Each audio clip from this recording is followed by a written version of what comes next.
जैन धर्म और दर्शन का स्वाध्याय हम सभी कर रहे हैं। मुनि प्रमाण सागर जी द्वारा विरचित। मंगलम भगवान वीरो मंगलम गौतमो गणी मंगलम कुंद कुंदाद्यो जैन धर्मोस्तु मंगलम।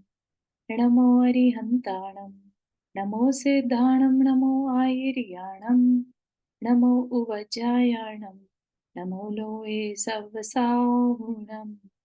पंच परमेष्ठी भगवान की जय। सभी 9 बार नमक मंत्र पढ़ लें।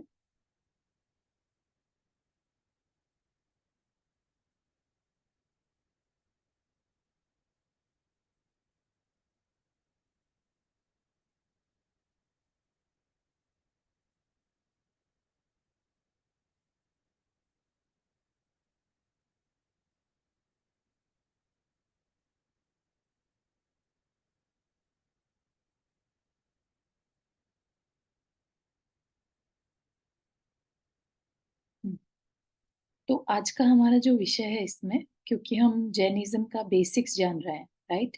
हमने 6 द्रव्यों के बारे में जाना, 7 तत्वों के बारे में जाना, और 7 तत्वों में जो अजीब तत्व है जिसे हम कर्म कहते हैं, जिसका कि आश्रव, बंध, संवर, निर्जरा आदि आदि जो टेक्निकल वर्ड्स हैं, तो कर्म कैसे आते हैं और कर्म कैसे बंधते हैं वो सब चर्चा अपन आगे करेंगे। ठीक है। उससे पहले यहाँ पर जब हम द्रव्यों की चर्चा कर रहे थे तो काल द्रव्य आया था। ठीक। तो काल द्रव्य से किस तरह से जैन शास्त्र या जैन दर्शन बताता है कि क्या हुआ था, है ना, पास्ट में क्या हुआ था। कई बार हो जाता है ना क्यूरोसिटी अपनी, कि पास्ट में क्या हुआ था, कैसे हुआ था, जानना है हमें, है ना। कि ये तीर्थंकर वर्ड बोलते हैं, तो ये तीर्थंकर हुए कब थे, राइट। तो उस चीज को बताने के लिए जो जैन दर्शन क्या कहता है उसकी चर्चा यहाँ पर शुरू होगी। उस चर्चा का नाम है काल चक्र। ठीक है। अब इसको चक्र क्यों कहा, तो क्या कह रहे हैं, काल 2 विभागों में विभक्त है। ठीक है। I am going to share one more video, और सॉरी वन मोर पीडीएफ, इस जिसमें कि आप एक चक्र देख रहे हैं। चक्र मतलब सर्कल। ठीक है। तो चक्र और काल का चक्र, तो ये सर्कल जो है देखने में सर्कल जैसा लग रहा है, पहिया, है ना, लेकिन ये काल का पहिया है। बोलते हैं ना समय का पहिया चलता जाता है, राइट। तो ये अपनी जैन फिलॉसफी या जैन दर्शन क्या कहता है कि ये एक सर्कल है और उसका आधा कर दिया, 2 भागों में उसे डिवाइड कर दिया। ठीक है। अब आपने घड़ियां देखी होंगी, क्लॉक, राइट। अब यहां से चलेंगे तो हमें नीचे की तरफ आना पड़ेगा। ठीक है।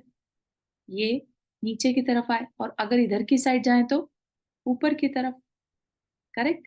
तो सर्कल जो होता है वो क्लॉकवाइज ही चलता है। ठीक है। तो नीचे आने को अवसर्पिणी और ऊपर जाने को उत्सर्पिणी कहते हैं। ठीक है। अब इस उत्सर्पिणी और अवसर्पिणी में इनके विभाजन कर दिए फर्दर। ठीक है। पहले तो हाफ करा, ठीक है। अब उस हाफ के 6 टुकड़े हो गए, 1 2 3 4 5 6। ठीक है। तो इन 6 टुकड़ों को हम क्या कहते हैं, 6 काल। अगर आप में से किसी ने भी कभी ध्यान दिया हो, हम हमेशा कहते रहते पंचम काल, है ना, या कि तीर्थंकर छठ चतुर्थ काल में होते हैं, राइट। तो ये जब हम बोलते हैं पंचम काल, तो ये क्या है पंचम काल, कहाँ से गिनती कर रहे हैं हम, 1 2 3 4 5, है ना। तो ये क्वेश्चन का आंसर करने के लिए यहाँ पर बताया जा रहा है। तो ये जो पहला सेक्शन है उसको पहला काल, दूसरा काल, तीसरा काल, चौथा काल, और ये 5वां काल। ठीक है। तो ये जो 5वां है इसको ही पंचम काल कहते हैं। तो इसका क्या मतलब हुआ, इसका मतलब ये हुआ कि ये जो समय चल रहा है इस काल में हम हैं। ठीक है। उससे पहले जो कुछ भी है वो पास्ट हो चुका है। ठीक है। तो ये सब कुछ पास्ट है और ये करंट है। ठीक है। और अभी और ज्यादा सर्कल चलता चला जा रहा है, ऐसा नहीं है कि रुक जाएगा, है ना। तो ये हम नहीं रहेंगे हमेशा यहाँ पर, फिर ये टाइम आगे बढ़ जाएगा। ठीक है। इस तरह से टाइम आगे बढ़ता है, फिर से जो ये ग्रीन सेक्शन दिखा रखा है। तो इसमें फिर से 24 तीर्थंकर होंगे। आप देख रहे हैं यहाँ पर टुकमा सुकमा काल 24 तीर्थंकर यहाँ पर, और 24 ही तीर्थंकर इसमें होंगे। ठीक है, तो फिर इन तीन ये जो बड़े बड़े हिस्से हैं इनमें क्या होगा? तो इनमें क्या होगा? काल का परिवर्तन होगा और यहाँ पर भोग भूमि आ जाएगी। भोग भूमि क्या? जहां पर लोगों को कुछ करना नहीं पड़ता। ठीक है, करा कराया मिलता है, पेड़ होते हैं, कल्प वृक्ष होते हैं, और जाके बस मांगा और काम हो गए। ठीक है, तो ये उत्सर्पिणी, जहां पर सब कुछ बढ़ रहा है। उत मतलब बढ़ना। ठीक है, और अव मतलब घटना। ठीक है, अगर आपको ध्यान हो या थोड़ी भी जानकारी हो, तो जो आदिनाथ भगवान थे वो 500 धनुष के थे। धनुष मतलब कि एक धनुष बराबर में 6 फीट। तो 500 टाइम्स 6, यानी कि ऋषभ देव जो भगवान थे उनकी हाइट थी 3000 फीट। भी सुनने में अजीब लग रहा होगा, क्योंकि आज के टाइम में 6 फीट का भी कोई दिख जाए तो आश्चर्य होता है ना। तो भगवान जो थे वो 3000 फीट के थे। और महावीर भगवान 7 हाथ। 7 हाथ मतलब 10 फीट। ठीक है, 1 हाथ is equal to 1.5 feet, 1.5 feet. ठीक है, तो इस तरह से, हाँ, जो है हाइट जो है, पहले सोचिए आप, पहले तीर्थंकर 3000 फीट के और लास्ट वाले सिर्फ 10 फीट के। स्क्वायर एक्चुअली मुंह से निकल रहा है बार बार, बट 10 फीट के, है ना। उसके बाद हम जो हैं 2500 साल में ही इतना डिफरेंस आ गया कि हम जो है मैक्सिमम 6 फीट देखते हैं, 6 के 6.5 देख लेंगे मैक्सिमम। और कहने में आता है, पता चलता है अगर हम शास्त्री जी पढ़ें, तो दुकमा दुकमा जो काल है उसमें लोग 1.5 1.5 फीट के रहने वाले हैं।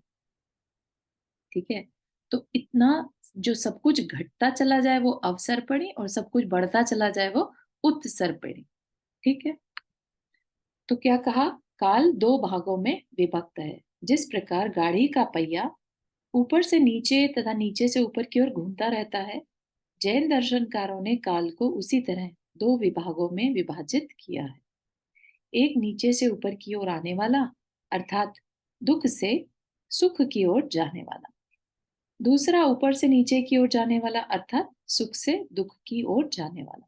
है ना। तो हमने अभी जो देखा था, यहाँ पर हम सुख से दुख की ओर जा रहे हैं। ठीक है ना, क्योंकि यहाँ पर पंचम छठे काल में दुख है।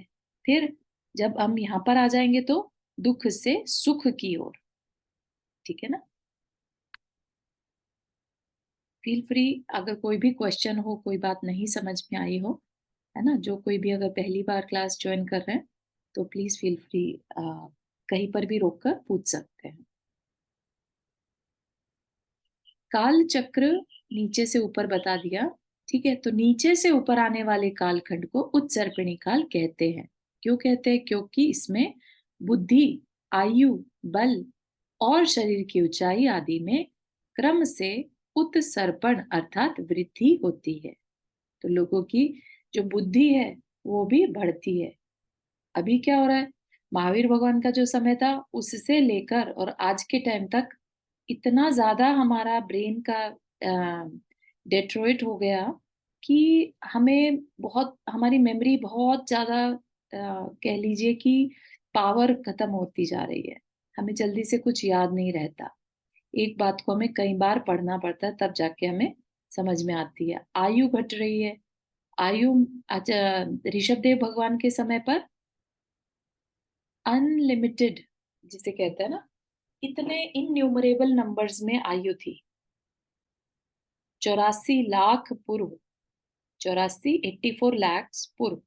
पूर्व होता है, एक पूर्व बराबर में 84 lakh times 84 lakh is equal to एक पूर्व।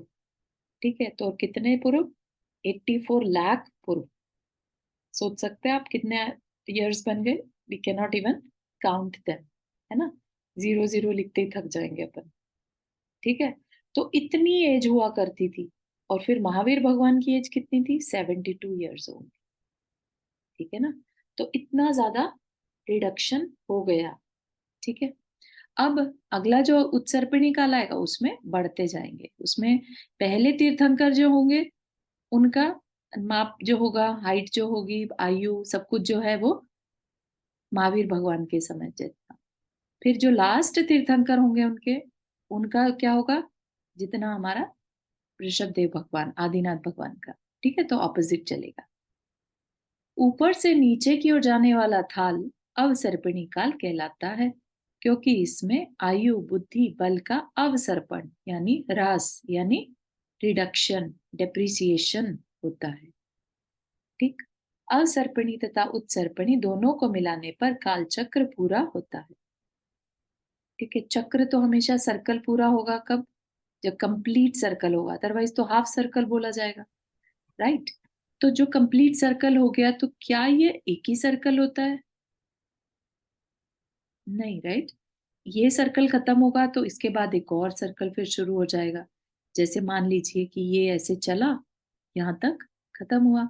अब क्या होगा, अब एक नया अवसर्पिणी शुरू होगा। ठीक है, तो ये काल चक्र जो है कंटिन्यूअस चलता ही रहता है। ठीक। मेरा एक क्वेश्चन है। हाँ निखिल बोलिए। आज तो जैसे आदिनाथ भगवान के समय में जाएं, और जैसे हम बोलते हैं 24 ही हमेशा रहती है, तो और वो प्रथम तीर्थंकर थे, जी। तो उस समय को हम क्या बोलेंगे? उस समय वो भी 24, हम्म। उस समय भी 24 तीर्थंकर थे, या वो पहले ही हाँ, तीर्थंकर थे? तो उस समय पर इस अवसर्पिणी काल की 24 कहलाती है वो। ठीक है। अच्छा, लेकिन अलग अलग काल में हाँ, अलग एक अलग मतलब तीर्थंकर। रिमेम्बरिंग। हाँ, अच्छा। बिल्कुल सही। अलग अलग तीर्थंकर हो सकते हैं। ठीक है ना, तो थोड़ा और पढ़ेंगे तो आपको पता चलेगा कि तीर्थंकर सिर्फ ये 24 ही नहीं है।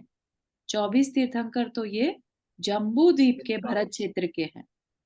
ठीक है, right। उसके अलावा भी जो 5 मेरु हैं वहां पर भी तीर्थंकर होते हैं, और फिर विदेह क्षेत्र में भी तीर्थंकर होते हैं। ठीक है ना। हम आप लोग पूजा अगर करते हैं तो उसमें हम अर्घ चढ़ाते हैं ना, विदेह क्षेत्र का विद्यमान 20 तीर्थंकर, है ना। तो वो क्या है, वो विदेह क्षेत्र के तीर्थंकर होते हैं। ठीक है, तो शायद उसकी चर्चा आएगी कि नहीं आएगी देखेंगे, लेकिन अगर चाहिएगा तो अपन अलग से भी उसको पढ़ सकते हैं। ठीक है, तो ये थोड़ा थोड़ा सा बताया है यहाँ पर कि क्या होता है इन इन जो काल देखे हमने, चक्र है ये, तो इनमें होता क्या है, क्यों इसे सुखमा सुखमा कहा, तो वो बताना चाह रहे हैं। ठीक है, तो इन दोनों कालों में सुख दुख, शरीर की ऊंचाई, आयु आदि में हीनाधिकता होती रहती है। अतः तरतमता की दृष्टि से दोनों के छह छह भेद किए गए हैं। इस प्रकार पूरा युग अर्थात काल चक्र 12 भागों में विभाजित हो जाता है। उत्सर्पिणी काल चूंकि दुख से सुख की ओर बढ़ता है, अतः उसके 6 भेद क्रमशः हैं। उत्सर्पिणी काल कौन सा बता रहे हैं, ये वाला जो यहां से ऊपर की तरफ जाना है। ठीक है, तो इसमें आप देख सकते हैं पहले कौन सा आया, दुखमा दुखमा, फिर दुखमा, फिर दुखमा सुखमा, फिर सुखमा दुखमा, सुखमा एंड देन सुखमा सुखमा। ठीक है, तो वो ही क्रम यहाँ पर लिखा हुआ है। और अवसर्पिणी में इसका ठीक ऑपोजिट क्या होगा, पहले सुखमा सुखमा, राइट, सुखमा सुखमा, फिर सुखमा, सुखमा दुखमा, दुखमा सुखमा, और फिर दुखमा दुखमा। ठीक, अब इनके क्या मीनिंग है और इसमें क्या होता है वो देखते हैं। इन 6 कालों में जिनका 2 बार उल्लेख किया, जैसे कि सुखमा सुखमा या दुखमा दुखमा, राइट, तो क्या होगा, वह सुख अथवा दुख की उत्कृष्टता का प्रतीक है। कि इसका मतलब वहां पर दुख भी, जहां पर दुखमा दुखमा कहा वहां पर दुख एक्सट्रीम में है, जहां सुखमा सुखमा कहा वहां सुख एक्सट्रीम में है। ठीक है, एक बार जहां कहा वह मध्यम अंश है, तथा जो शब्द पहले है उस काल में उसकी अधिकता होगी, अर्थात सुखमा दुखमा काल में सुख की अधिकता और दुख की न्यूनता होती है। तो जैसे ये बोला ना यहाँ पर सुखमा दुखमा वर्ड यूज किया, तो सुख पहले दुख बाद में, तो इसका मतलब वहां पे सुख ज्यादा है। ठीक है, तो जो वर्ड पहले है वह ज्यादा है, दुख कम है। ठीक। अब और यहाँ पर एक वर्ड हमने देखा दुखमा सुखमा भी है, जहां दुख पहले लिखा सुखमा बाद में। इसका मतलब दुख ज्यादा है, सुख कम है। ठीक है। तो नॉर्मली क्या होता है, जहां पर सुखमा सुखमा लिखा है, सुखमा सुखमा दुखमा ये तीन होते हैं, वहां पर भोग भूमि का समय होता है। ठीक है, क्योंकि भोग भूमि ऐसी जगह है जहां शारीरिक दुख, कोई भी मानसिक दुख नहीं है, क्योंकि हर जगह पेड़ हैं। पेड़ों से जो चाहिए तुम ले लो, तुम्हें किसी से कोई झगड़ा नहीं है, कभी के किसी चीज की कमी नहीं है, सबकी कशाई इतनी मंद है, किसी को किसी से परवाह नहीं है कि ये क्या मेरे साथ रहे, मेरे से छोड़ के जाए। और जितने भी बालक जन्म लेते हैं वो युगल में जन्म लेते हैं, एक साथ जन्मते हैं एक साथ मरते हैं, तो मरने का भी कोई दुख नहीं रहता वहां पर, है ना। तो इस तरीके के वहां पर व्यवस्था है। थोड़ा सा और बता रहे हैं यहाँ पर, सुखमा सुखमा काल, इसमें सुख ही सुख होता है। यह काल भोग प्रधान होता है। भोग प्रधान मतलब भोग करना, भोग मतलब विषय सामग्री को भोगना, कंज्यूम करना। ठीक है, बस है, सामग्री पड़ी है, लेट से आपको जो खाना है, बफे सिस्टम बोलते हैं ना, जो खाना है सब कुछ वहां पर है, anything you can think of, क्योंकि कल्प वृक्ष है।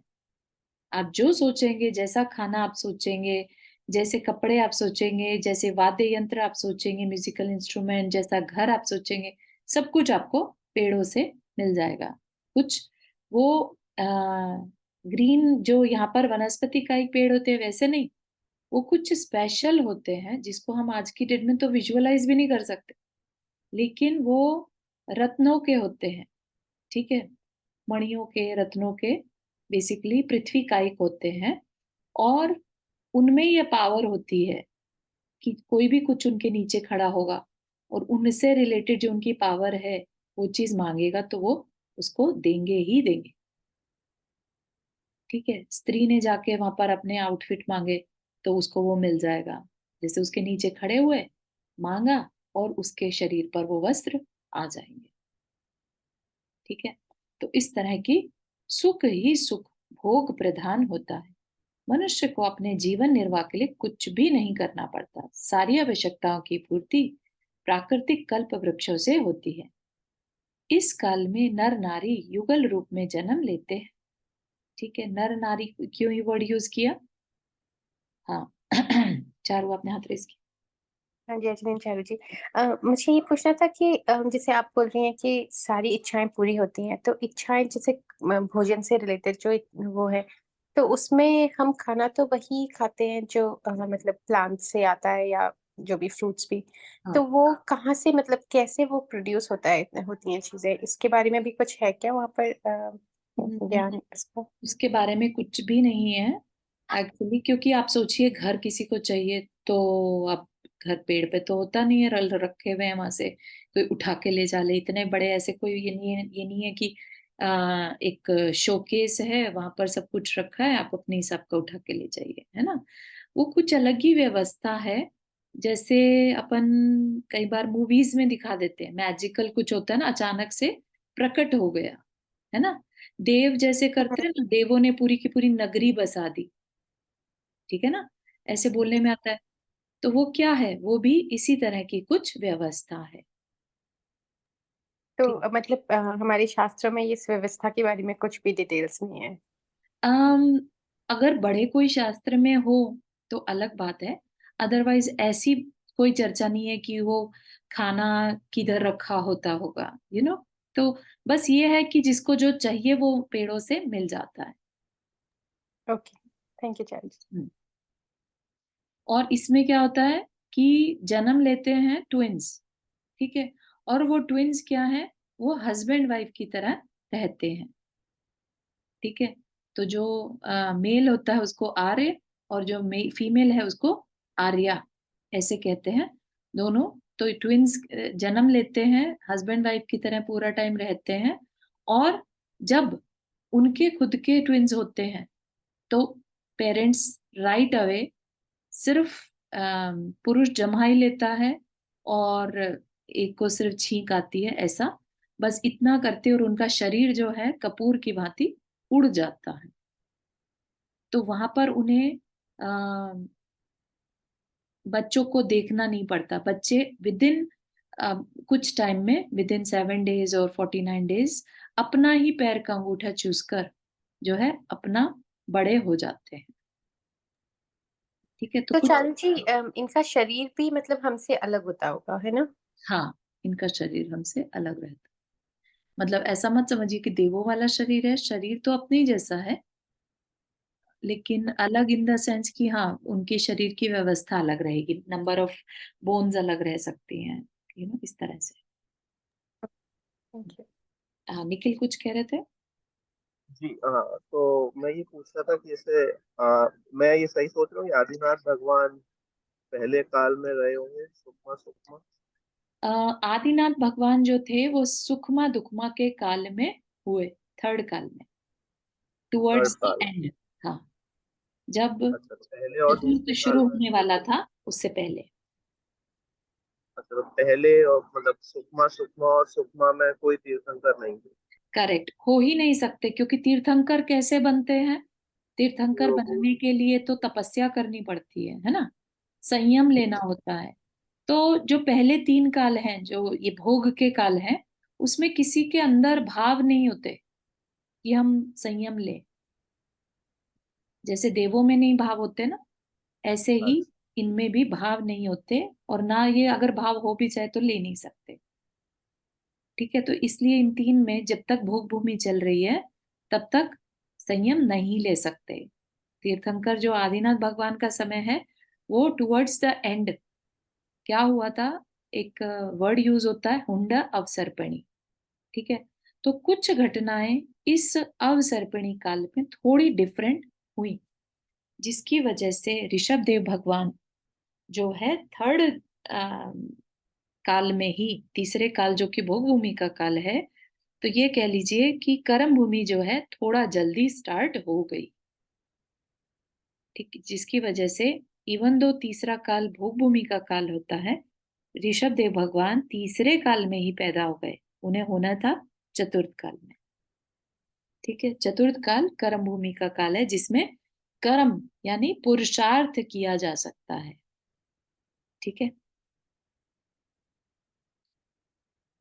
तो क्या कह रहे हैं यहाँ पर, पुत्र पुत्रियों को जन्म देकर स्वर्गवासी हो जाते हैं। स्वर्गवासी स्पेशल वर्ड यूज किया यहाँ पर, क्यों? क्योंकि जो भोग भूमि की आयु है, ठीक है तो मनुष्य, लेकिन भोग भूमि में है। ठीक है, तो इतना पुण्य करा हुआ होता है इनका, और क्योंकि ये भोग भूमि में बहुत लंबे समय तक, 3 पल तक रहते हैं, ठीक, तो इतने मंद कषाय के साथ रहते हैं और पुण्य बांध लेते हैं कि नियम से उसके बाद भोग भूमि से स्वर्ग जाते हैं। इसलिए यहाँ पर क्लियरली वर्ड यूज किया, स्वर्गवासी हो जाते हैं।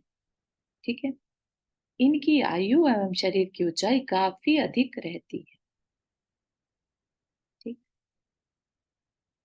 सुखमा, सुखमा जो अभी देखा था, है तो वो पहले वाले की तरह ही, लेकिन थोड़ा सा कम। ठीक है, किस चीज में कम? कि इनकी जो सुख, आयु और शरीर की ऊंचाई पहले से थोड़ी कम हो जाती है। ठीक है, इसमें भी सारी आवश्यकताओं की पूर्ति कल्प वृक्षों से ही होती है। नर नारी युगल रूप से रहते हैं। ठीक है, तो जैसे पहले वाले में 3 पल्ले की आयु रहती है, इसमें 2 पल्ले की आयु। ठीक है, और पल्ले क्या है? पल्ले एक ऐसी व्यवस्था है नंबर ऑफ ईयर्स को मापने की, कि जस्ट समरी वे में बता देते हैं कि अगर आप 8 मील चौड़ा, 8 मील गहरा और 8 मील लंबा, ठीक है, तो बेसिकली एक 8 मील का स्क्वायर बनाया, और उतना ही डीप भी, 8 मील। ठीक है, इतना बड़ा एक गड्ढा खोदा, और उसमें न्यू बॉर्न बेबी जो होता है मेढ़े का, उसके बालों से उसे पूरी तरह से भर दिया। ठीक है, अब भरने के बाद उसके ऊपर घोड़े चलाए, घोड़े चला के उसको पूरी तरह से दबा दिया। ठीक, दबा दिया। अब हर 100 ईयर्स में एक छोटा सा बाल सॉरी, जो मेढ़े के बाल है ना, उसका भी इतना बारीक टुकड़ा किया कि अब और उसके फर्दर टुकड़े नहीं हो सकते, और फिर उससे दबा दिया। अब एवरी 100 ईयर्स में से एक टुकड़ा निकाला। ऐसा करते करते जब वो पूरा गड्ढा खाली हो जाए, वह समय कहलाता है पल्ले। ठीक है, तो इसको भी क्या कहते हैं? इनन्यूमरेबल ईयर्स, असंख्यात वर्ष, क्योंकि इनको काउंट कर पाना अपनी सीमा से बाहर है ना, हमारी लिमिट से बाहर है। तो इतना लंबा समय तक ये वहां पर रहते हैं। ठीक है, और अगर आप ये देख रहे हैं कि भोग भूमि में ये आयु है, तो स्वर्ग वगैरह में कितनी रहती होगी? तो उसमें उससे भी ज्यादा होती है। ठीक है, एक वर्ड आएगा सागर। ठीक है, तो सागर जो है वो पल्ले से भी बहुत बहुत अधिक समय है। ठीक है, तो ये थोड़ा सा समरी वे में पल्ले की बताई, क्योंकि जो सुकमा सुकमा काल है उसमें 3 पल्ले। ठीक है, ऐसे ऐसे 3 गड्ढे, नॉट जस्ट वन, 3 गड्ढे। ठीक है, सुकमा में ऐसे ऐसे 2 गड्ढे। ठीक है, 2 पल, और सुकमा दुकमा में 1 गड्ढा, यानी 1 पल। ठीक है, यह भी भोगयुग कहलाता है। पूर्व की तरह नर नारी युगल रूप में ही जन्म लेते हैं। आवश्यकताओं की पूर्ति कल्प वृक्षों से होती रहती है, किंतु पूर्व की अपेक्षा इनके सुखों में और कमी आ जाती है। शरीर की ऊंचाई और आयु भी घटकर कम हो जाती है। ये तीनों काल भोग काल कहलाते हैं। इस काल में मनुष्य को खेती बाड़ी आदि कर्म नहीं करना पड़ता है ना। अपना पेट भरने के लिए कोई किसी की नौकरी नहीं करनी, किसी का व्यापार नहीं, कुछ नहीं, कोई सेवा नहीं, कोई किसी की सेवा नहीं करता, कोई वहां पर सर्वेंट वाला सिस्टम ही नहीं होता है ना। सब अपने आप में इंडिविजुअल हैं, हस्बैंड वाइफ हैं, ये भी नहीं है कि कोई किसी की टेक केयर करेगा, कुछ नहीं। ठीक है ना, तो खेती बाड़ी आदि कोई कर्म नहीं करना पड़ता। जीवन का प्रमुख आधार प्राकृतिक कल्प वृक्ष ही होते हैं। इस युग में न धर्म होता, न अधर्म। ठीक है, तो ऐसा भी नहीं कि कोई उपवास व्रत संयम होता हो, वो भी नहीं होता। ठीक है ना, तो इसलिए वहां ना कोई जिनालय होंगे, है ना, कुछ नहीं। लेकिन कोई रिद्धिधारी मुनिराज वहां पर जाकर संबोधन देना चाहे तो, संबोधन मतलब किसी को एड्रेस करना चाहे, याद दिलाना चाहे कि तुम अपना समय क्यों बर्बाद कर रहे हो, थोड़ा सा तो धर्म ध्यान करो, है ना। तो इस तरीके से किसी को याद दिला सकते हैं, किसी को एड्रेस कर सकते हैं। ठीक है, तो वहां पर न धर्म है न अधर्म, अपितु एक सहज शांतिपूर्ण निराकुल जीवन पद्धति होती है। ठीक है, तो बहुत बहुत शांत लोग होते हैं। कौन लोग वहां जाते होंगे भोग भूमि में? जो सत पात्र को दान देते हैं, वो भोग भूमि की आयु को बांधते हैं। ठीक है, तो मनुष्य बनने के लिए जो चीजें चाहिए रहती हैं वो तो है ही, साथ में सतपात्र को दान। सतपात्र में कौन आता है? हमारे मुनिराज। ठीक है, जो मुनिराज होते हैं, और जो जितने ज्यादा रिद्धिधारी मुनिराज होंगे, तो उतना उतना और अधिक अच्छा जन्म मिलता है। ठीक है,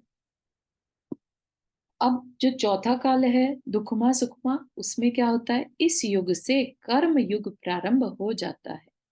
मतलब कर्म युग मतलब कि लोगों को करके खाना पड़ता है। क्यों करके खाना पड़ता है? क्योंकि कल्प वृक्ष काल के प्रभाव से खत्म हो जाते हैं, मतलब गायब हो जाते हैं। ठीक है, इस काल में प्राकृतिक संपदाएं प्रायः लुप्त हो जाती हैं। प्राकृतिक संपदाएं मतलब जो रिसोर्सेज थे, वो सारे के सारे जो कल्प वृक्ष थे वो खत्म, लुप्त हो जाते हैं।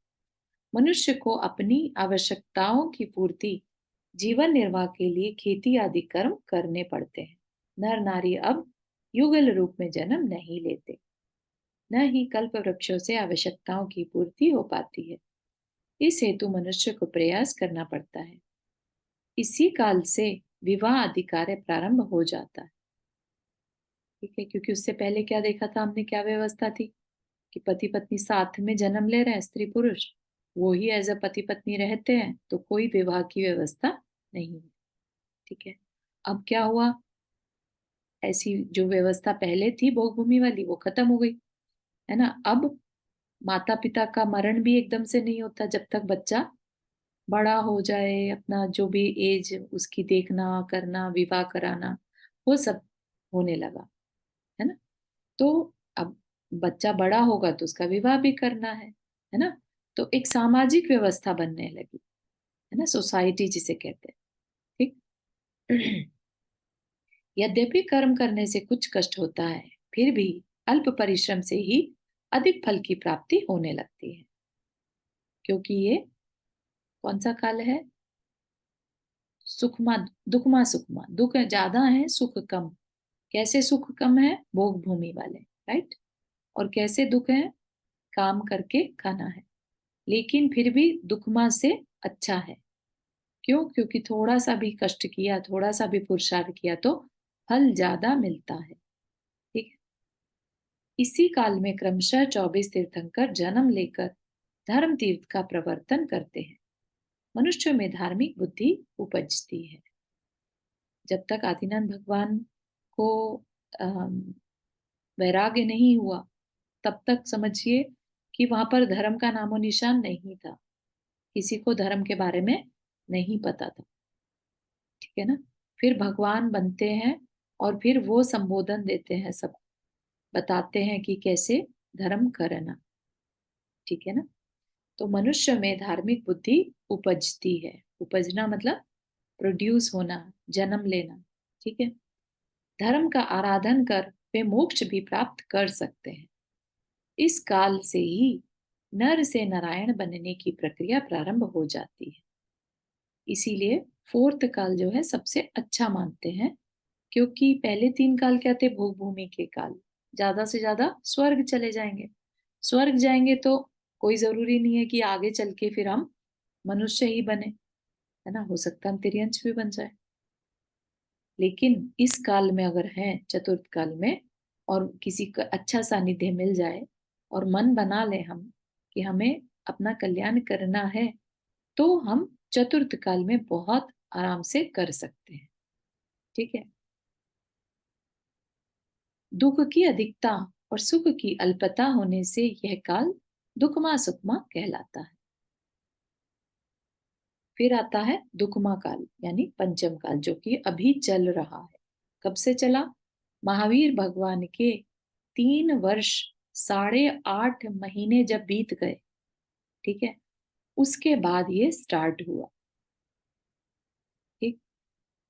संप्रति, संप्रति मतलब अभी के, यही काल प्रवर्तमान है। इस काल में अधिक परिश्रम करना पड़ता है, मनुष्य की आवश्यकताएं बढ़ जाती हैं, लोभ लालच बढ़ जाता है, उपज कम होती है, प्राकृतिक आपदाएं भी आने लगती है। इस काल में मनुष्य भोगी विलासी होने लगता है। मतलब अंदर से क्या भाव रहता है, करना कुछ ना पड़े, मिल सब कुछ जाए, है ना। धर्म की हानि होने लगती है, तीर्थंकर आदि महापुरुषों का अभाव हो जाता है, विशिष्ट रिद्धि संपन्न मुनि तपस्वी भी नहीं होते, फिर भी कुछ ना कुछ धर्म तो बना ही रहता है। ठीक। फिर आता है छठा काल। अब जो आगे आएगा, कब आएगा, अभी जो पंचम काल है वो 21,000 वर्ष का है। ठीक है। अभी कितना समय बीता, महावीर भगवान को मोक्ष गए कुछ 2600 में, कुछ अधिक। ठीक है। तो 2600 साल, लेट से 21,000 में से 2600 निकाल दें, या मोटा मोटी 3,000 निकाल दें। ठीक है ना। तो 21,000 साल में से, सॉरी, 21 में से 3 निकाल दिए तो 18,000, राइट। तो अभी 18,000 वर्ष का पंचम काल और बचा है, उसके बाद छठा काल आएगा। उस छठे काल में दुख ही दुख होता है, प्राकृतिक उपज समाप्त हो जाती है। जो आज की डेट में हम जमीन से कुछ भी पा रहे हैं, वो सारी जो जमीन की पावर्स हैं वो खत्म हो जाएंगी। तो अब क्या होगा, तो फिर वहां पर कुछ भी प्राकृतिक खाने को नहीं मिलेगा। तो जीवन कैसे चलेगा, जीवन धूल मिट्टी, है ना, धतूरा जो होता है यानी कि वीड, उस पर जीवन चलेगा। घास फूस खा लिए या मिट्टी खा के, इस तरह से जानवरों की तरह जीवन होगा छठे काल में। प्रकृति जो है विरुद्ध हो जाती है, अग्नि का भी अभाव हो जाता है। सोच के देखिए आप, अग्नि का अभाव हो गया है ना, सब डार्क हो गया, तो भोजन भी है, अब भोजन नहीं मिलेगा, है ना। कच्चा सब कुछ खाएंगे तो एक दूसरे को मार के खाना, मांस का ज्यादा हो जाएगा। हम्म।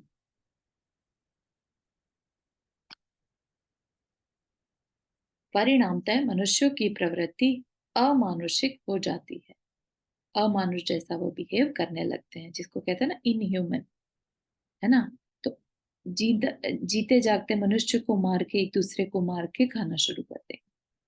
सर्वत्र अराजकता फैल जाती है, धर्म कर्म पूर्ण रूप से विलुप्त हो जाते हैं तथा अंत में सब कुछ प्रलय में समाप्त हो जाता है। ठीक है, तो जब छठा काल का एंड आएगा, 49 डेज बचे होंगे, तब मान के चलिए कि इतनी भयंकर प्रलय आएगी, इतनी भयंकर प्राकृतिक आपदा होगी, नेचुरल कैलेमिटी, कि सब कुछ खत्म हो जाएगा, सब कुछ। मतलब कि जो जमीन में अभी घास फूस या मिट्टी थी वो तक खत्म हो जाएगी, जितने भी जानवर, जितने भी मनुष्य बचे थे वो सब भी खत्म हो जाएंगे। तो कुछ जोड़े जो होते हैं उनको, उनके पुण्य से कुछ जोड़ों को, जो विद्याधर होते हैं, वो उठाकर और किसी गुफा में ले जाएंगे, जहां पर कि उन पर प्रलय का प्रभाव ना पड़े। फिर जब नेक्स्ट सर्कल शुरू होगा, तब वो धीरे धीरे बाहर निकलते हैं। ठीक, और फिर साइकिल शुरू होता है कि किस तरह से जीना। ठीक है, तो क्या कहा, कुछ समय पश्चात पुनः उत्पत्ति प्रारंभ होती है। उस समय व्यक्ति निर्बल और असंस्कारित रहते हैं, है ना। उनके अंदर में कोई नॉलेज नहीं बचती कि कौन किसका परिवार और कौन क्या, कुछ नहीं। तो जानवरों की तरह फिर भी जीवन बिताते हैं, जब तक कि उनको कोई बताने वाला ना आ जाए। दुख की बहुलता बनी रहती है, धीरे धीरे प्रकृति अनुकूल होने लगती है, विद्या आदि का विकास होने पर सुख होने लगता है, और आगे चलकर धर्म भी प्रकट होने लगता है। इस प्रकार दुख से सुख की ओर जाते हुए इस काल में प्राकृतिक सुविधाओं में वृद्धि होने लगती है तथा क्रमशः सुखमा सुखमा काल पुनः प्राप्त हो जाता है। तो ये जो काल चक्र बताया ना, तो ये छठा काल यहाँ से यहाँ तक पूरा हुआ, फिर से यहाँ पर दुखमा दुखमा, फिर दुखमा, फिर यहाँ पर तीर्थंकर हुए, उसके बाद ये 3 भोग भूमि के काल, और फिर से फिर नया साइकिल शुरू। ठीक है, बात समझ में आई? यहाँ तक के किसी को कोई क्वेश्चन?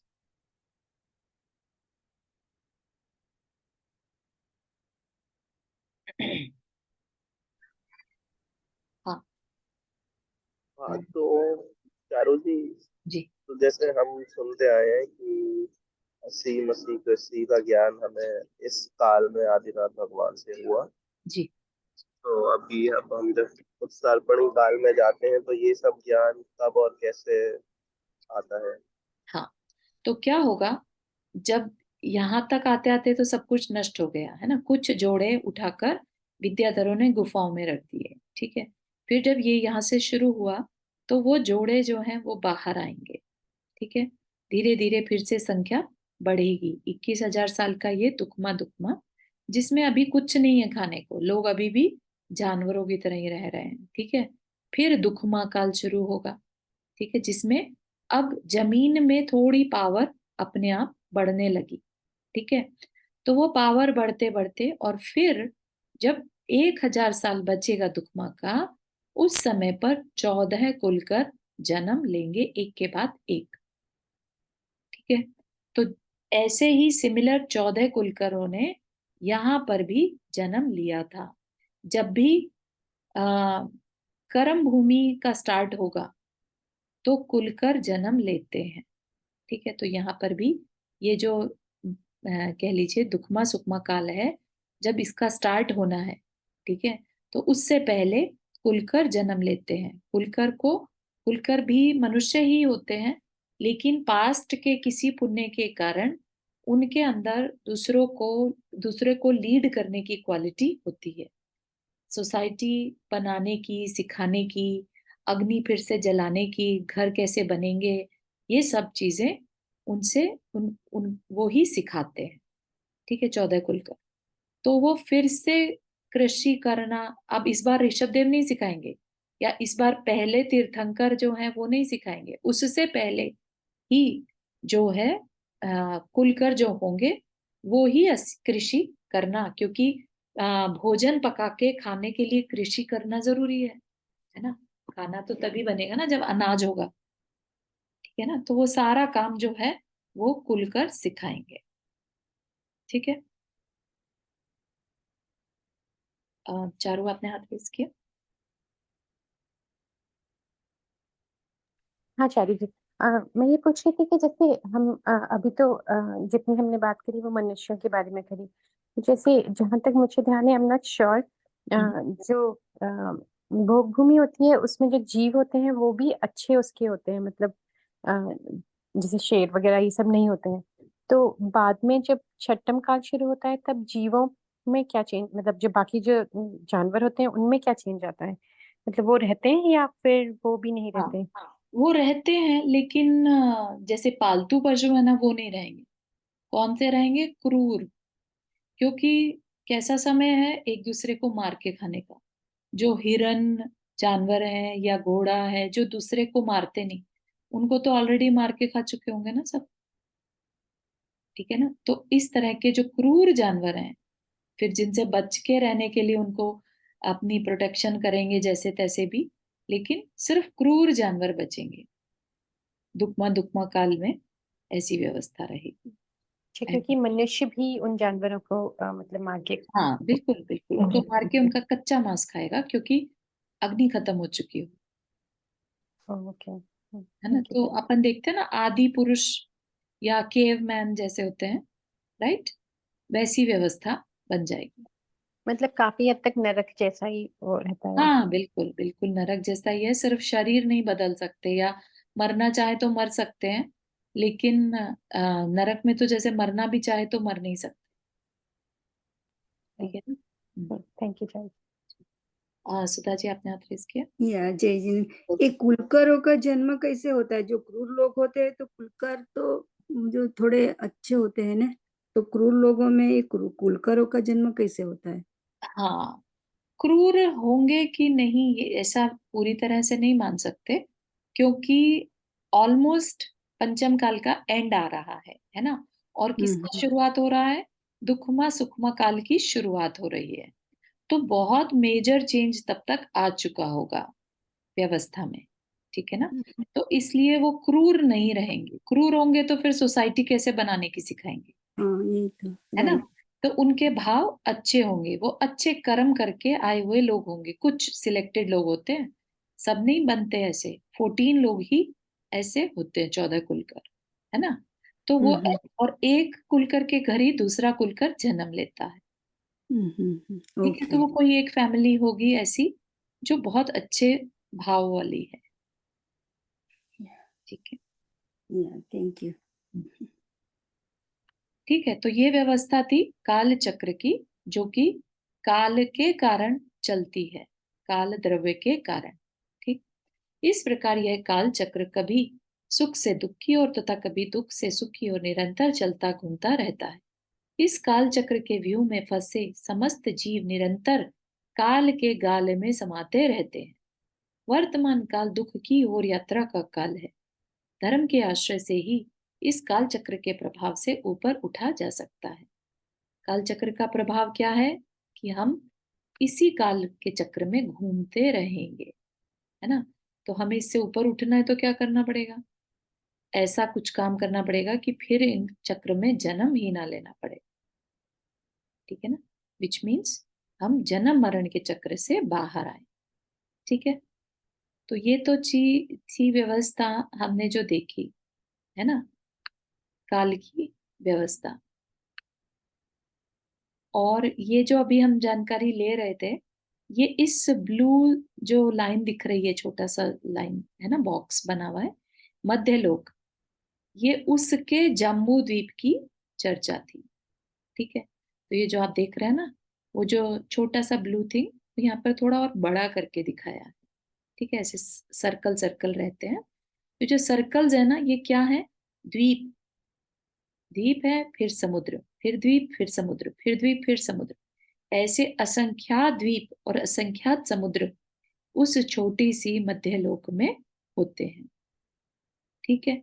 और जो सबसे बीचों बीच होता है वो क्या है, वो जम्बू द्वीप है। यहाँ पर पिक्चर है, हाँ, इस तरह से पूरी व्यवस्था है, ठीक है। इस असंख्यात मान के चलिए गए दिख रहे हैं, और हम काउंट करने बैठे तो काउंट भी कर लेंगे, लेकिन क्योंकि असंख्यात को बना पाना आसान नहीं है, तो यहाँ पर जो मध्य लोक है उसमें असंख्यात द्वीप समुद्र होते हैं, और उसके बीचों बीच जो होता है वो क्या है, सुमेरु पर्वत, जो कि होता है जम्बू द्वीप में, ठीक है ना। ये जम्बू द्वीप, और जम्बू द्वीप के मिडल में ये सुमेरु पर्वत, ठीक। अभी सुमेरु पर्वत के दोनों साइड पर जो भूमि है वो भूमियां होती हैं, ठीक है, और भरत क्षेत्र होता है वो यहाँ के साउथ साइड में, ठीक है। और जैसा भरत क्षेत्र में इन्वायरमेंट होता है वैसा same to same other side of the Jambu Dvipa, क्योंकि सुमेरु पर्वत तो बीच में मिडल में सेंटर में है। ये पिक्चर में बहुत अच्छा नहीं बनाया है, दिख नहीं रहा है ठीक से। ये विदेश क्षेत्र की नगरियां हैं, ठीक है, और यहाँ पर ये जो एरिया है नीचे का, यहाँ पर ये सारा भोग भूमि है, ठीक। और ये जो ये एरिया है ये भरत क्षेत्र, ठीक है, जहाँ हम रहते हैं, हमारे 24 तीर्थंकर ऋषभ देव से लेके महावीर पर्यंत, ठीक। और ऐसी ही सिमिलर व्यवस्था एग्जैक्टली सेम कहाँ पर है, ऐरावत क्षेत्र में, ठीक। वहां पर भी सेम समय पंचम काल ही चल रहा है इस समय, और इसी तरह की दुख वाला समय वहां पर भी चल रहा है, बिल्कुल पैरेलल, जिसे कहते हैं ना पैरेलल अर्थ बोलते हैं ना जिसको, वैसा कह सकते हैं, ठीक है। तो आई थिंक आज के लिए इतना ही रखते हैं, फिर हमारा नेक्स्ट टॉपिक जो है वो है पंच अस्तिकाय, पंच और अस्तिकाय को मिला के बना पंच अस्तिकाय, ठीक है। तो पांच और अस्थि, अस्थि मतलब जिनका अस्तित्व हो, ठीक है, और काय मतलब शरीर, ठीक है।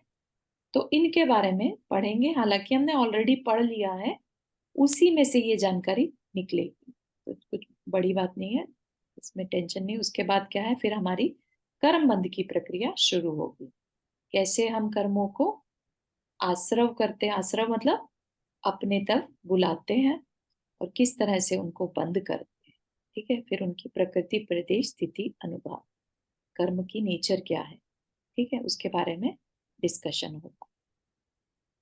तो नेक्स्ट सेशन में हमारा कर्म बंध की प्रक्रिया शुरू हो जाएगी, ठीक है। यहाँ तक कि किसी को कोई क्वेश्चन? यस, हाँ, ये जो आरिका ही स्वर्ग में जा सकती है, तो हाँ, श्राविका क्या करे तो स्वर्ग में जा सके, आरिका बनना पड़े? नहीं नहीं, श्रावक भी अगर समाधि मरण पूर्वक अपना समय जीवन बिताते हैं, राइट, मरण समय बिताते हैं, तो वो भी वैमानिक देवों में जा सकते हैं। तो श्राविका भी, राइट?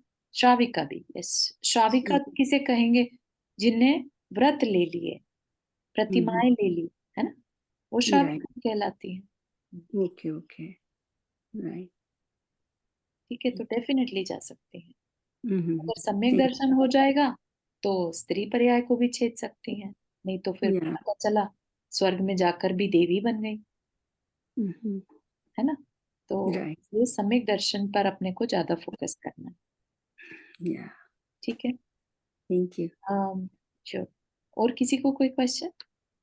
चारू, आपने हाथ रेस किया हुआ है, पहले का है या अभी? पहले का ही चलता है सारी। ठीक, चलिए फिर इतना ही रखते हैं। जिनवानी स्तुति।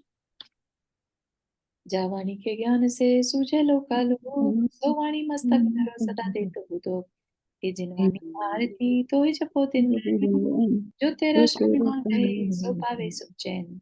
9 बार नमक करना।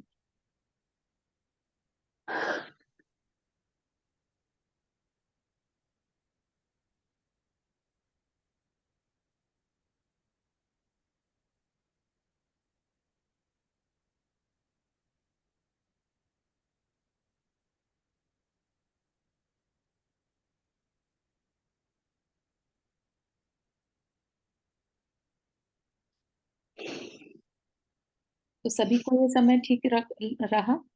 We can continue this time. जी थैंक यू। जय जय जिनेंद्र सभी को। सभी को जय जिनेंद्र। जय जी। सभी को जय Jinendra. Thank you. Thank you.